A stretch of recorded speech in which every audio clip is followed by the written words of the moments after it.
Hey everyone, welcome to the Closet Writer Chronicles. I'm your host Sangeeta, aka the Moody Marshmallow. Our guest for today is Rajarajeshwari Mahitha, or better known as Mahitha. She is a trained theatre professional from Drama School Mumbai and the American Conservatory Theatre, San Francisco. She is an actor, writer, storyteller, and a diehard romantic obsessed with Indian mythology.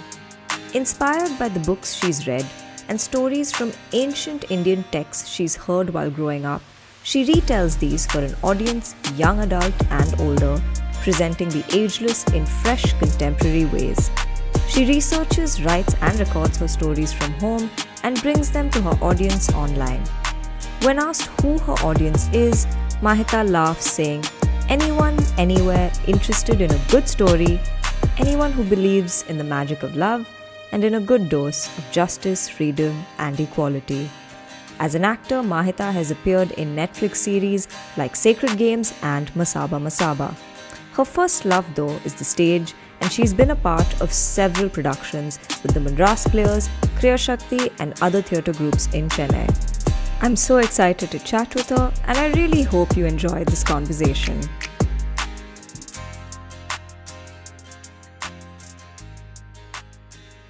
Hi Mahitha, welcome to the Closet Writer Chronicles. It's so good to have you here. Thank you, Sangeeta. It's a pleasure to be here with you.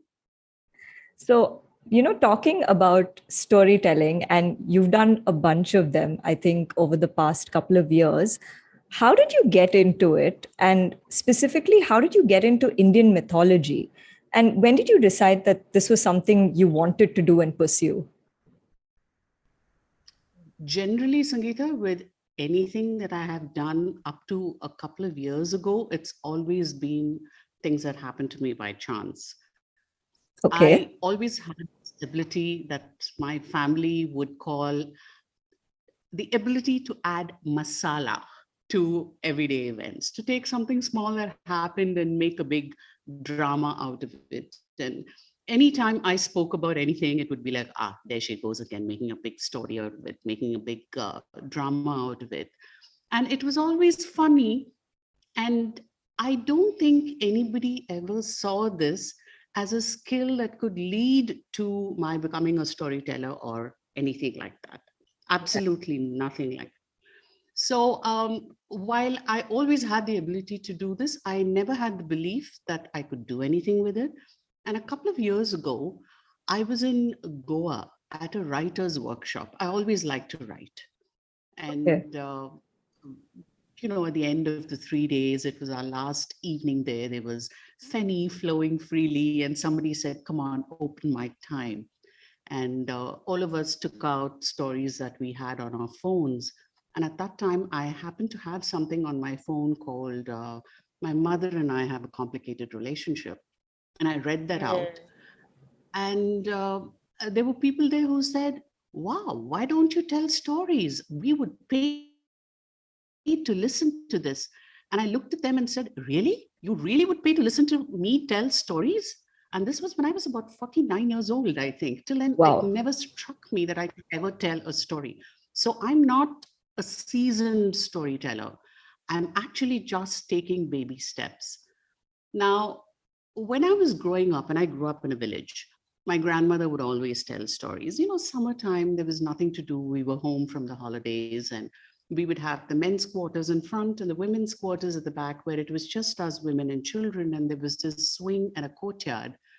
And hot, sticky summer afternoons, we would be lying down on the swing, and somebody would be fanning us with a circlet of peacock feathers, and my grandmother would tell us stories, or we'd lie down on a jamakalam and there'd be stories.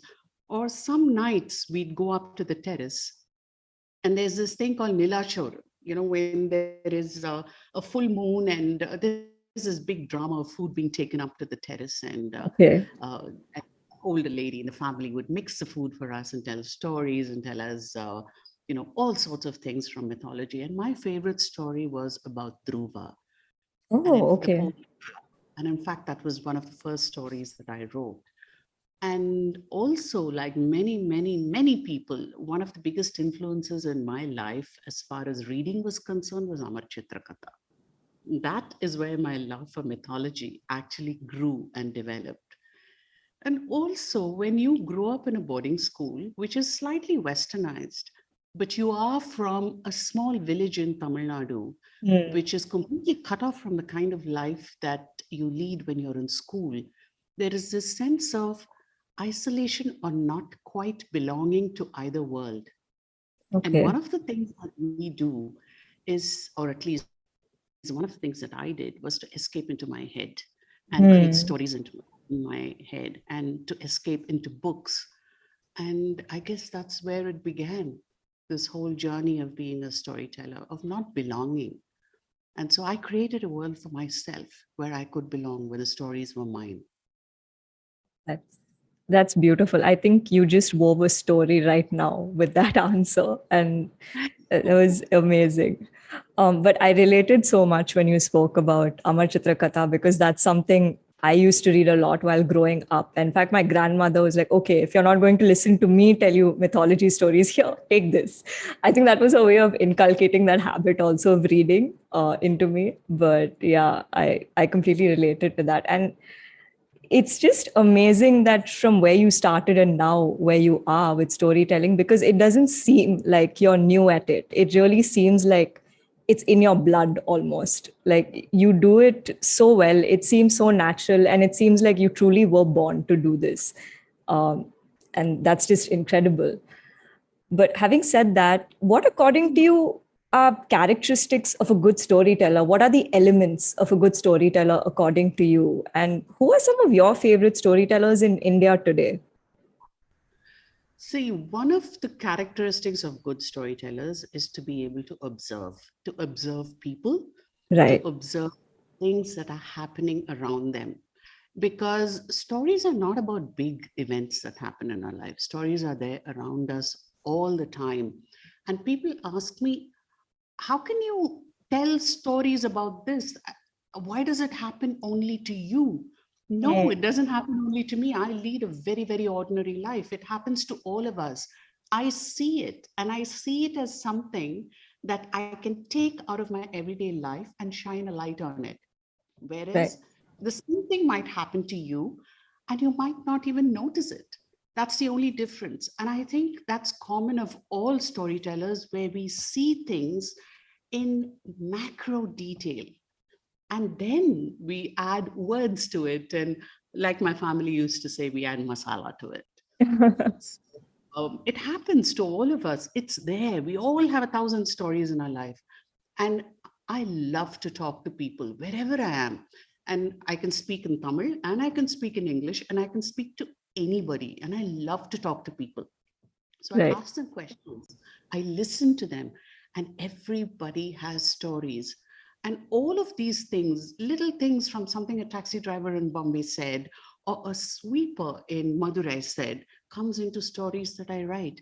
And people ask, are they true? How do you get details like this? Of course, they're true. They may not be my truth that happened in my life, but Right. there's somebody else's truth. And at that moment, that truth fitted into my story. And that's Mm. how we add layers to our story. It's never a flat line. There are so many layers to it. Yes. Now, you were asking about the characteristics. Yes, the characteristics, I think the main thing is the ability to observe, to see, Yes. and to Okay. act, to do something with it. And then you were asking me who are some of my favorite storytellers in India. Yes. Well, I'm going to talk mainly about storytellers who tell stories from mythology. Mhm. And I would say, of course, everybody knows of Devdutt Patnaik. Yes. He's a mesmerizing storyteller, not just a writer. He's a mesmerizing storyteller. And if you've been in a room where he tells stories, it's amazing how the atmosphere becomes charged. And another lady, she's from Chennai, Revati Shankaran. Oh, Okay. she's amazing. She is really, really good. And if you go to any temple in South India, very Right. often in the month of Margali, you will find people who tell Harikatha. Oh, okay.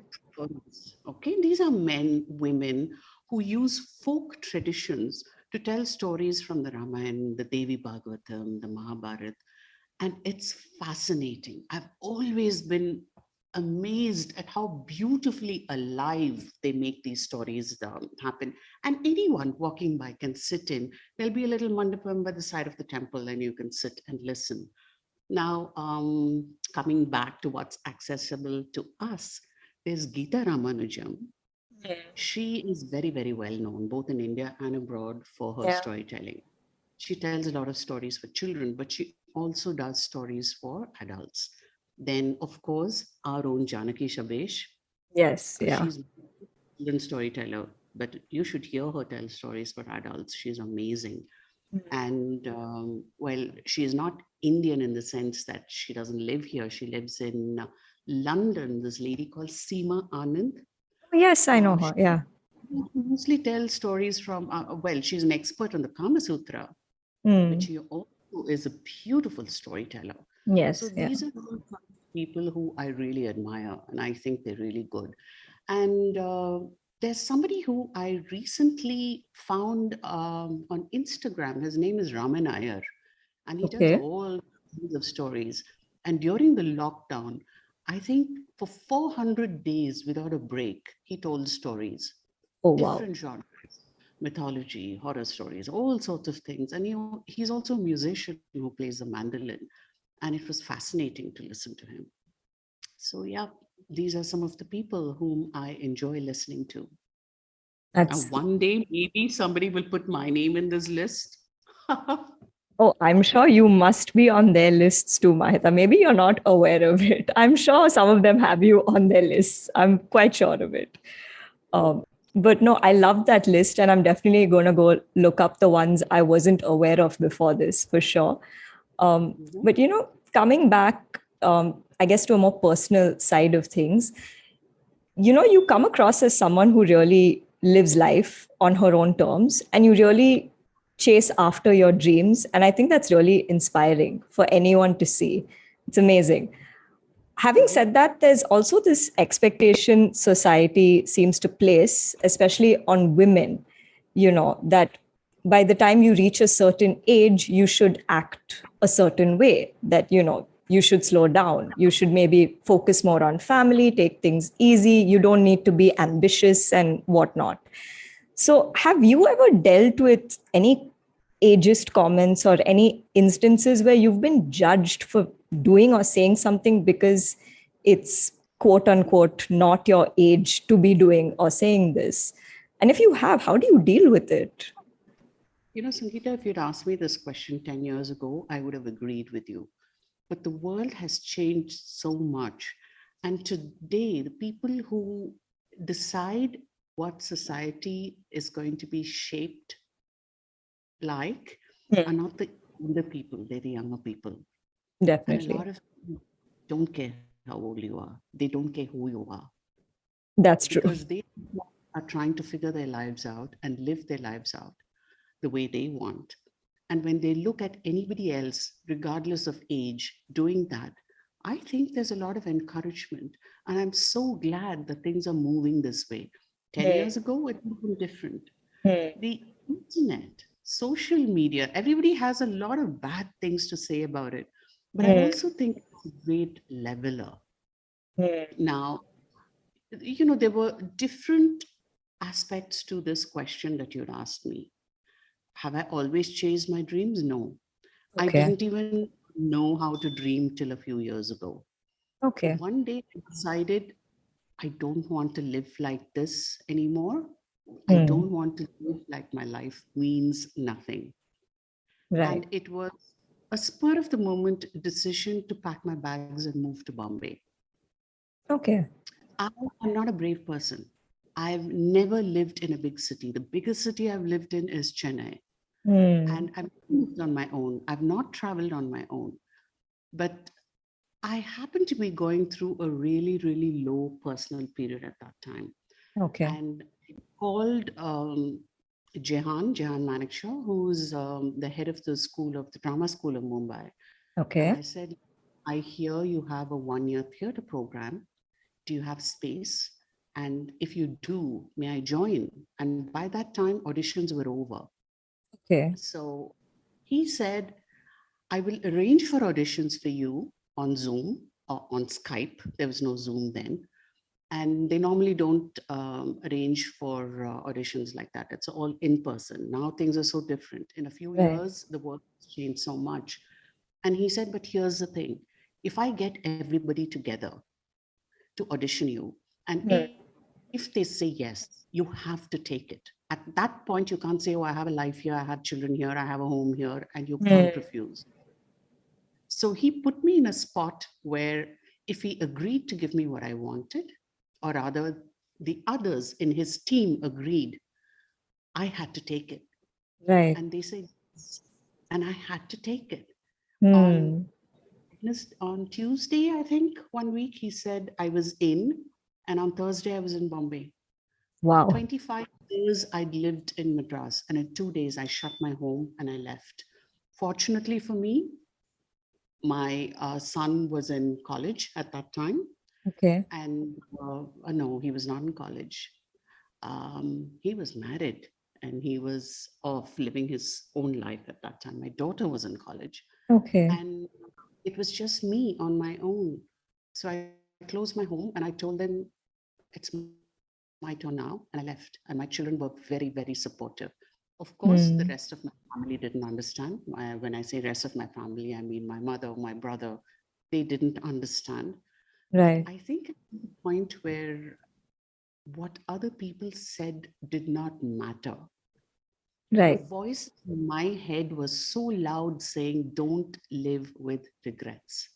Right. And that's why I took that step. I'd gone so low that I had nowhere lower to go. And Hmm. theater and drama, it really gave me a new life. But even then, there was no idea in my mind that I was to do this or to do that. I Right. loved, that's why I went to Bombay. I No. didn't go with the intention of becoming anything or doing Hmm. anything. Hmm. And when I finished that 1 year in Bombay, I knew Right. that that's what I wanted to be. Why? Simply because I wanted to watch others on stage, not because I wanted to be on stage. Okay. And at that point, I got a call from somebody saying, I believe you're an actor. And my first reaction was, who gave you my number? How do you know anything about me? Who gave you my name? Wow. Because he was a stage actor in Chennai. In Bombay, nobody knew me. And I loved the anonymity of that, where Right. nobody knew me in Bombay. It was a new life. Hmm. And the person was, do you have a problem with it? And I said, no, but I want you to tell me who. And they refused. And I said, I'm not a screen actor. Hmm. If it's stage, I'll do it. So he laughed and he said, you are an actor, right? So show me you can act. Come and do this audition. And it was a young casting director called Shivam who Hmm. was casting for a series called Sacred Games. So Okay. I went. I had heard of Sacred Games, but I had not watched it. So I went for it and auditioned. In my mind at that time, I was like, what do I have to lose? If they say no, okay, fine. And I Hmm. never faced a camera before. I never faced a camera before. Okay. And I got it. So it's like a dream. Yeah. And somebody called me and said, okay, Masaba, Masaba. That was just a 1-2 minute role in that, but that happened. So Hmm. I've not chased these things, but they've come to me and I've not treated those opportunities lightly. Right. I've been grateful for the opportunities. I've taken them and I've used them. Right now, even as we speak, I'm in Sri Lanka Yes. and I'm shooting for a web series. Hmm. It's a BBC helmed web series. And Wow. again, it's a miracle how this happened because I auditioned for it, I got it, and then I said no. I turned it down because I was not sure that I was in the right state of physical health to do it. And Okay. everybody was mad. They said, don't turn it down. These opportunities don't come. Don't Hmm. turn it. And I went back to the casting agent a few weeks later, actually, I think 2 weeks later, and I said, if it's still open, I'm available. And they Okay. said, yeah, we want you. The director wants you. And that honestly is a miracle because you don't get these chances the second time. It never happens, not to anybody. Yes, But you know, you also have to try. yes, for sure. I tried the second time. There was no ego. I swallowed my pride and said, I'm sorry, but I am available now. And if you will give it to me, I'll be grateful for it. Hmm. Give it to me. So, you know, you don't chase these things. Sometimes they happen. And Right. I don't want to chase anything, but I think Mhm. good things will continue to happen. I just believe that. Yes. No, that's beautiful. And I am a huge believer of that too. I think some things you can't really predict it. I guess some things, if they're meant to come to you, they will.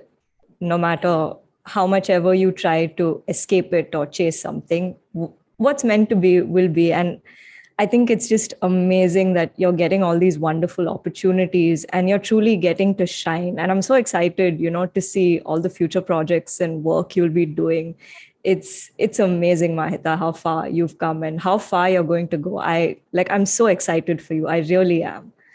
Um, And Sangeeta, there's no big role or small role. You know, at the end of this, I might be on screen for 30 seconds, but you'd better believe that those are the best 30 seconds that I can ever give, and I'll be giving Definitely. that. No, And look at the way definitely. I not. Somebody asked me if I will write a story for a book, and I said, okay. And you also happen to be an author in that same book. And you Yes, wrote to me, and I wrote back to you saying hello. And here we are today. that's so true. That is so All true. I think is just for you to say yes and be open, and the opportunities will come. That is very true. No, that's very true. And I'm so grateful I got to connect with you also, through that book. And yes, like you said, today we're sitting here and having this conversation, which is amazing. Um, Mutual. It's mutual. but coming to now that you're in this zone of going after your dreams and really living life the way you want, Mm. um, I would assume then the lockdown may have been an unnecessary pause or a pause not by choice, because I do remember seeing this video you did for Taper Tale. I think it was called One Night and Two Strangers, uh, where you spoke about your last night in Bombay, where you had to sort of pack up and go back home temporarily, and you were quite frustrated about that. I'm not going to give any spoilers about the story. Listeners, please do go check it out. It's a beautiful story. But my question is, how was that experience for you to kind of come back home, spend possibly a few months in isolation or at home, and not really going after what you wanted to go after at that point? How did you cope with that? You know, Sangeeta, it was a blessing. I didn't see it as a blessing. And I'm not saying this as some pseudo motivational thing or just to make it, seem like, oh, bad things happen, but we're going to look at the bright side of it. No, Right. it's not at all. See, I didn't even know what a pitch fest was. And July, I took part in one, was selected, and I started being a storyteller in July, August, I think, of 2019. Okay. And by the end of the year, I'd already had public performances, I had ticketed performances, I'd performed at Spoken Fest.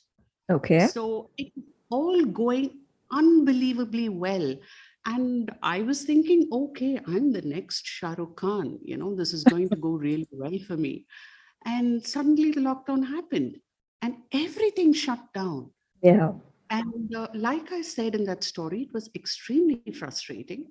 And that conversation with Mm. that person, Yes.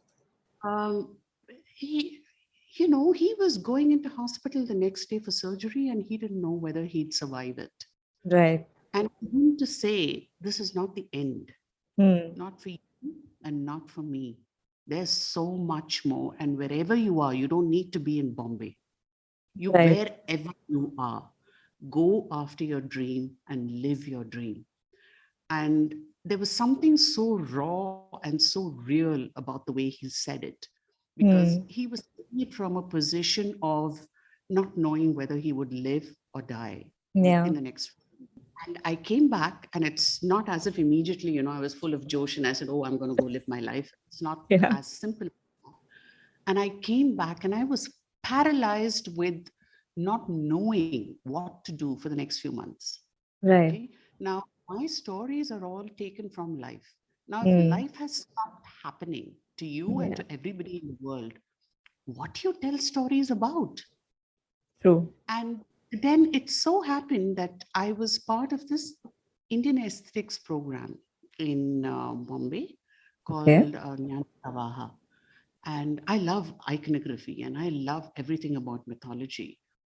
And somebody had in our group, in the WhatsApp group that we had, somebody put out a picture of the stone panel saying, hey, does anybody know what this is?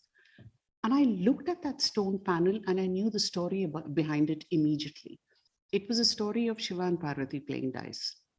Yeah. And so I just hit record on WhatsApp and I narrated a 2-minute story about this.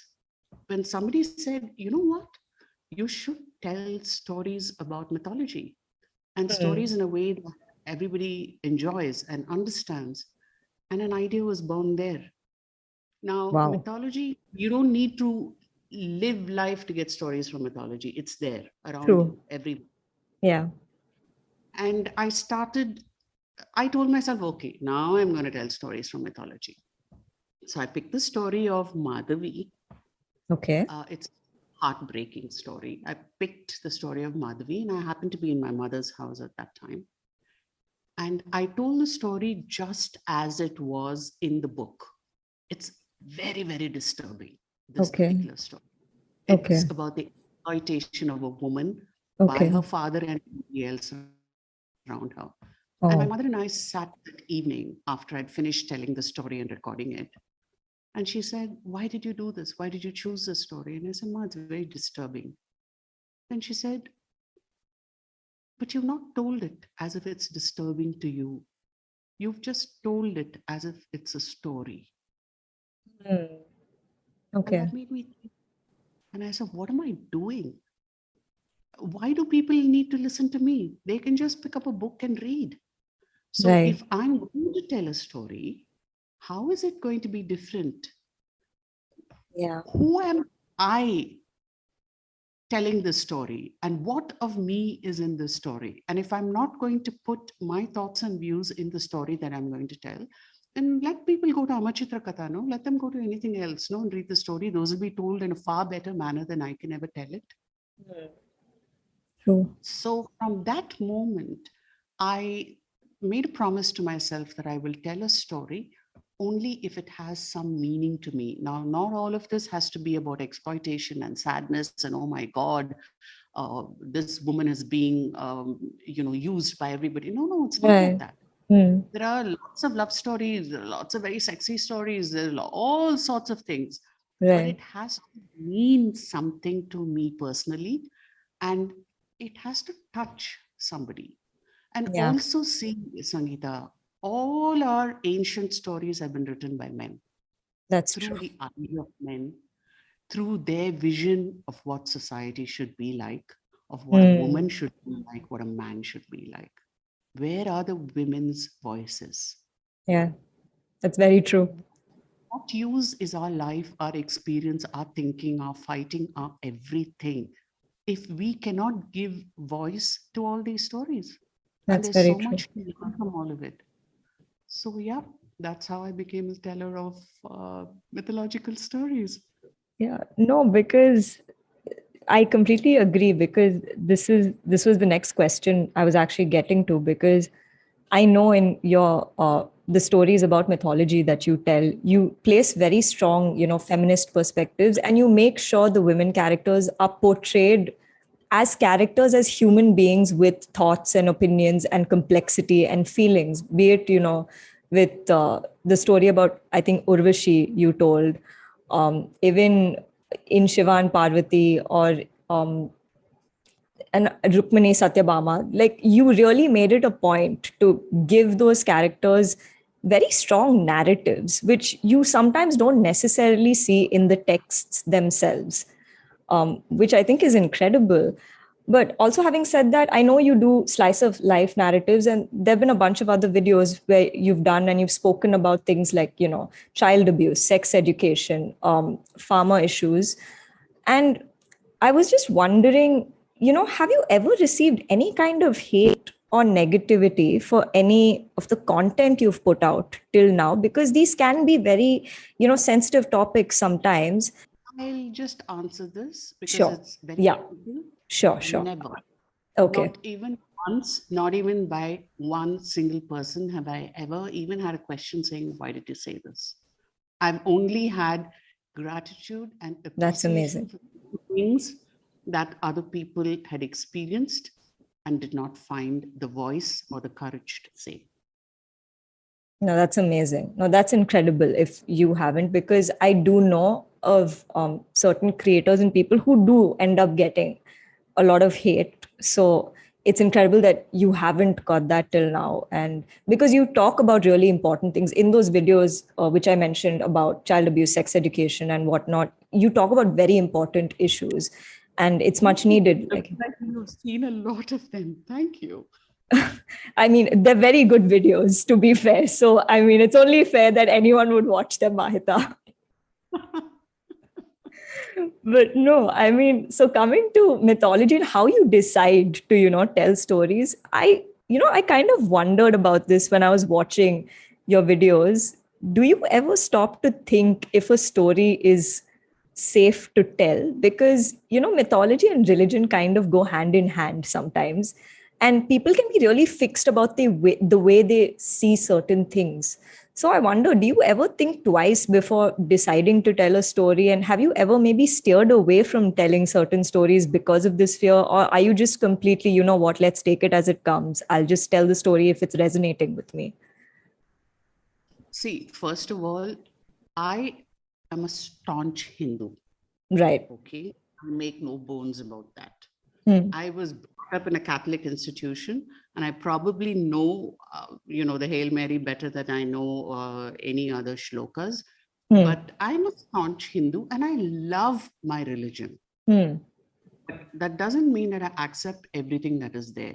Definitely. And this is room that Hinduism allows us to question.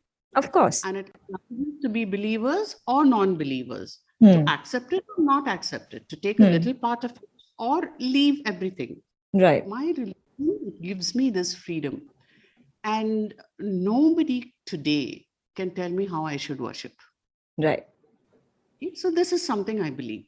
Now, having said that, I'm not going to go in here saying I'm going to revolutionize my religion. Yeah. And I won't turn everything on its head. Yeah. No, I understand that we're living in times where intolerance is really, really high. Yeah. I'm aware of that. Hmm. On the other hand, if I choose to speak about something, I'm not going to sanitize that story. Okay. So I decided straight away, right from the beginning, is that I will not change the framework of the stories. Okay. See, there are a lot of people like Amish or Anand Neelakantan who change the framework of the stories. Okay. They reimagine things and they present it in such beautiful ways. Now, Right. I don't have the imagination or the creativity to do that. So I stick very strictly to the framework. I don't change anything about the framework. What I do is I make humans of the people who are involved in the stories. Right. And I put thoughts in their heads. That could be in anybody's head. Right. Now, nobody can tell me that God would not have thought this way or this woman would not have thought that way, because you don't know. That's true. Okay. And sometimes when I read a story, some things are very, very obvious to me. And it's almost as if the person who I'm reading about is knocking on the inside of my head saying, hey, look at this and talk about this. So very often when I start writing a story, this sounds crazy, but I'm not in control of the story. I only like the story writes itself. Okay. And I would say 90% of the time is spent lying on my back thinking about it. Hmm. And suddenly it's there. Right. For example, let's take this story of Annapurni. Okay, the one that talked about, that stone panel Hmm. where Yeah. Shiva and Parvati are playing dice. Yeah. Okay. Now, if you look at the books, if you look at the text, it says that Parvati won everything that Shiva had. Yeah. Okay, she won his trident, she won his Rudraksha, she won his the crescent moon, she won his snake, she even won the loin cloth that he was wearing. Right. Think about it. Don't we play games like this? Don't we Hmm. play poker? Yes, that's true. Okay. So put yourself in that situation. These are Hmm. the eternal lovers. Okay. They're playing Hmm. a game of dice. Right. And when one loses, they have to give up an item of clothing, or they have to Yeah. give up this, they have to give up. So imagine the erotic tension in this. Yeah, Okay. that's true. Our gods are not sexless gods. Yeah. Okay. Now, why can't we have a story that is about two people who are crazy about each other in every way and who are crazy for each other in every way? It doesn't matter if it's Shiva or Parvati or any god or anybody else. That's true. That is very No, true. because it is there in the text. Yeah. You are only choosing not to see it or interpret it in one particular way, while Hmm. I choose to interpret it in a different way. That's And true. Parvati cheats. Hmm. Lovers cheat because they want to win. They want to Yeah. win the ultimate prize. And they get angry and they fight with each other and they sulk and they walk away. And one person realizes that what he's done is wrong. And Hmm. he gets down on his knees and he apologizes and he begs for forgiveness. Does this not happen in all our lives? Yeah, So for why can sure. this not happen to a god or a goddess? The people who we think are the greatest lovers of all. Yeah, very true. Look at it like that. You just have to interpret it the way you want to interpret it. Hmm. I'm going to quickly take you through some stories of mine. For sure. We like, just like we looked at Annapurni. I've written a story on Dhruva. This is very close to me because my grandmother's told me the story. Okay. Yeah. And I wrote the story during the time of the CAB protests, Okay. where children were out on the streets demanding justice. Yeah. And the story of Dhruva. Hmm. Um, his mother is the older queen, and he's got a stepmother and a younger brother. And of course, there are these, you're not important kind of things that happen between the two brothers.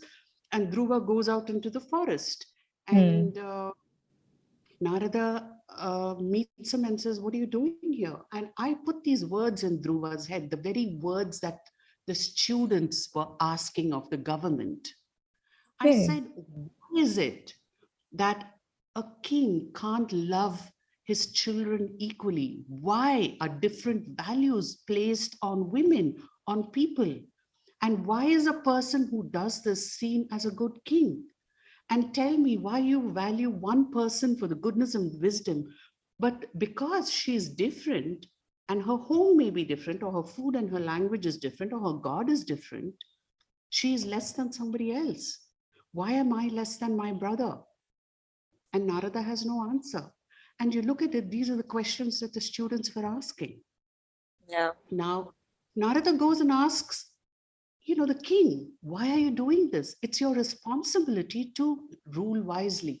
Now, I'm not saying anything obviously, Yeah. but if you want to read a parallel into real life, you can see it. And True. this is what I want to do. I want to make these stories relevant to today. Hmm. Makes There sense. is another story of Shanta. Shanta is the older sister of Rama. And her story is not found in the Valmiki Ramayana, but in folklore. Okay. And I wrote this at a time of personal conflict. It's about patriarchy, Okay. where she's taken away by her parents. And she's married to Rishishringa, who has the ability to do something called the Putra Kameshti Yagya, where Okay. he does these pujas where sons are born to the people who do these pujas. Okay.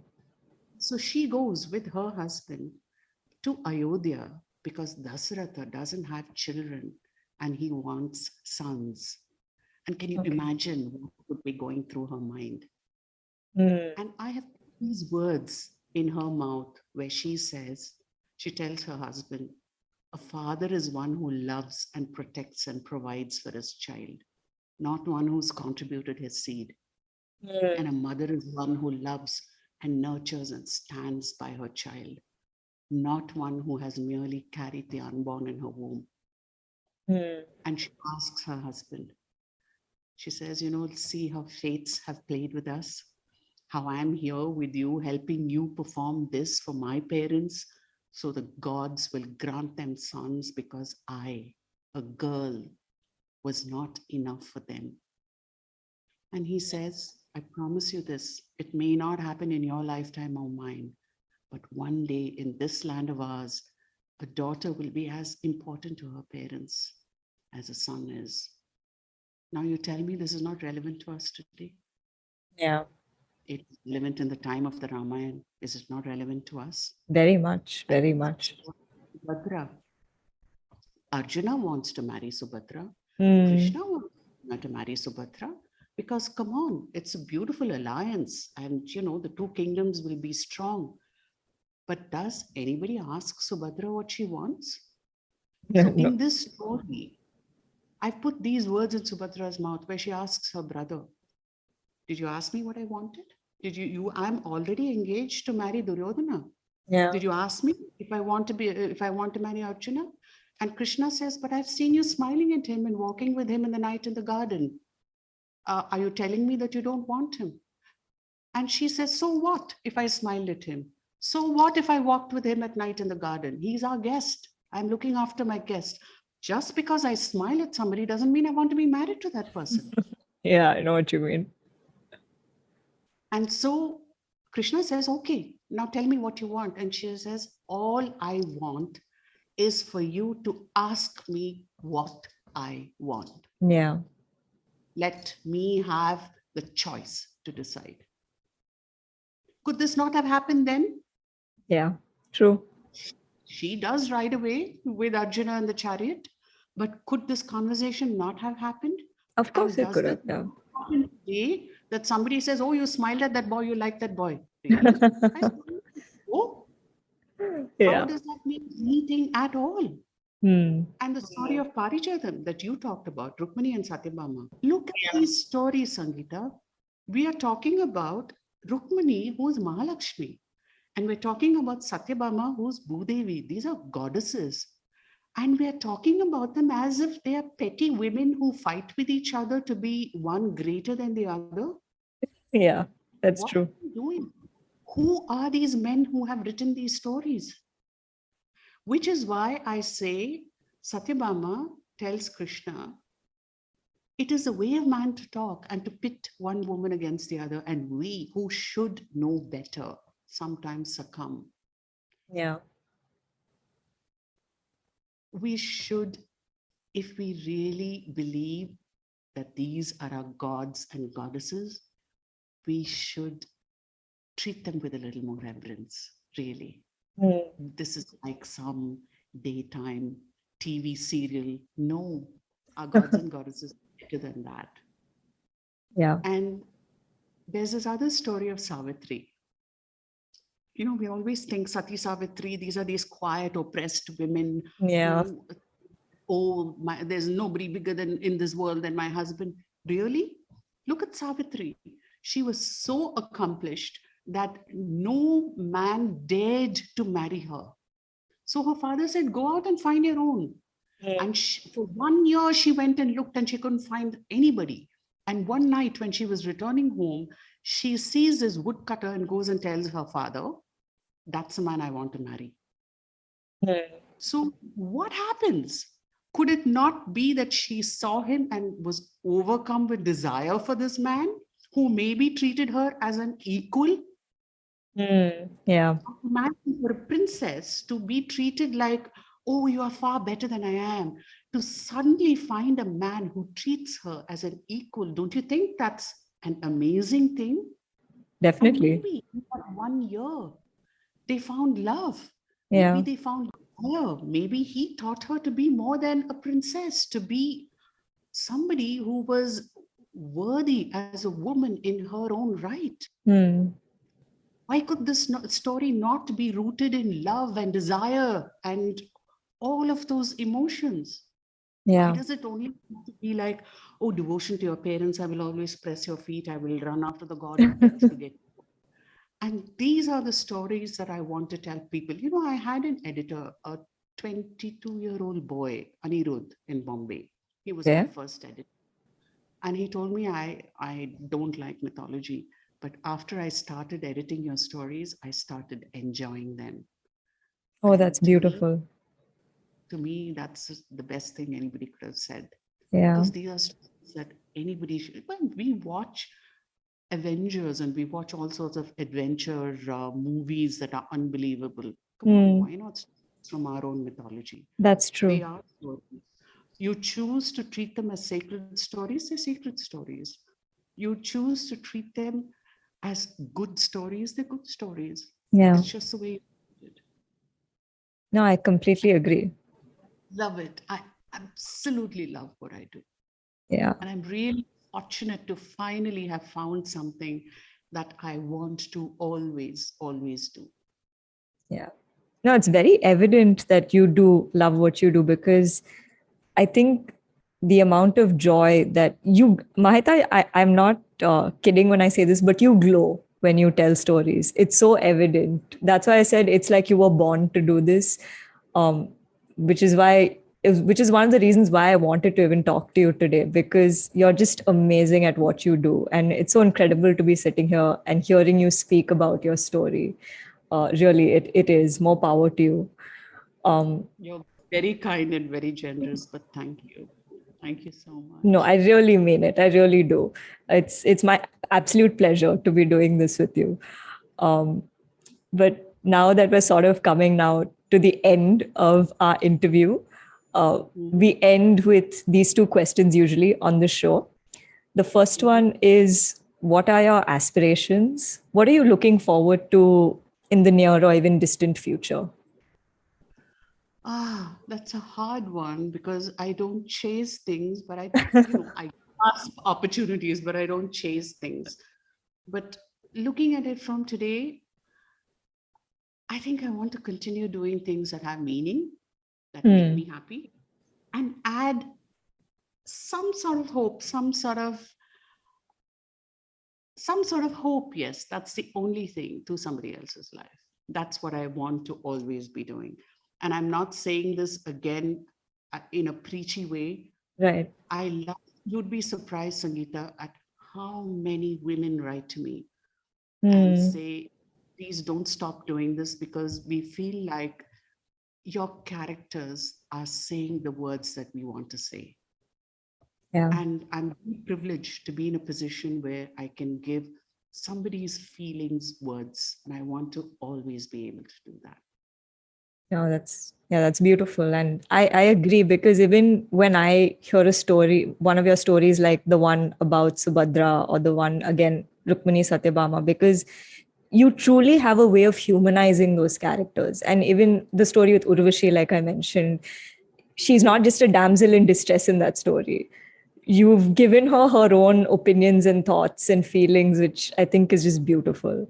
So it's amazing for sure. Um, and final question: what is a piece of advice or learning you'd like to share with people? It can be creative, professional, or something you've just experienced in your life. What do you think people should know more about? See, I would say whatever you do it because it has meaning for you and brings you joy. And Right, I know not all of us have the luxury of going away from home or giving up our breadwinning jobs to find this joy and this meaning. But we need to do what brings us the money and use that to do what brings us joy. right. Because really, there's a point in living a life where you look back and say, I wish I had done this or I wish I had done that.